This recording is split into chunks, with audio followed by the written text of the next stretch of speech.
m'appelle Audrey Chatin et je suis actuellement en postdoc aux États-Unis où j'étudie Titan, la plus grande lune de Saturne.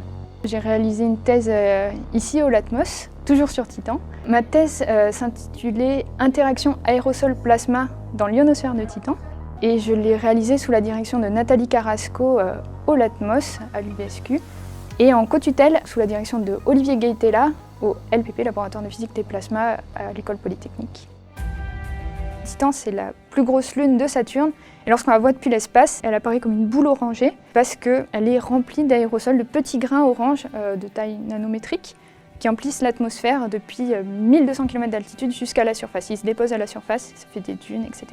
Et donc, lors de ma thèse, j'étudie la formation de ces grains au laboratoire. Donc, on reproduit exactement les mêmes conditions dans une grosse boîte. Et j'ai montré qu'en fait, les électrons sont sensibles à la présence des aérosols. Ils se comportent de façon différente.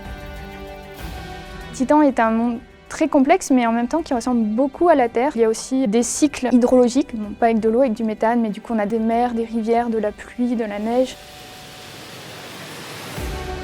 À la fin de ma thèse, une mission pour Titan a été sélectionnée, alors qu'il n'y en a actuellement pas. Et donc j'ai tout de suite voulu participer à cette mission. Dragonfly, organisée par la NASA, en fait, sera un drone géant qui va se poser à la surface de Titan et tous les mois aller à une destination différente pour investiguer la surface. Ce projet est réparti sur 3 ans.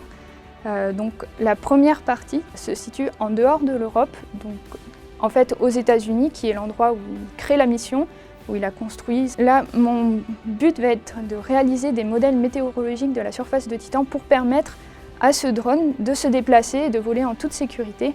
Parce que lors de la mission, on n'aura pas de satellite ou autre pour vérifier s'il y a des tempêtes ou autre. Donc c'est vraiment les modèles qui vont permettre à la mission de se dérouler en toute sécurité. La deuxième partie des 3 ans se fera en Europe, où là, du coup, j'apporterai un savoir-faire sur la modélisation du climat sur Titan, qui va avoir une importance fondamentale pour l'arrivée de la mission, qui arrivera en 2034. L'idée pour moi, ça serait de rester dans cette mission jusqu'à ce qu'elle arrive et traiter les données que j'aurais aidé à préparer en amont. J'ai reçu un prix de thèse de la Chancellerie de Paris en sciences, toute spécialité. Je suis très honorée d'avoir reçu ce prix, d'autant plus qu'il est en sciences générales, donc il n'y a pas forcément un prix dédié à l'astrophysique en particulier. C'est une sorte de reconnaissance très importante de mon travail et qui va m'aider pour ma vie future et ma recherche de poste.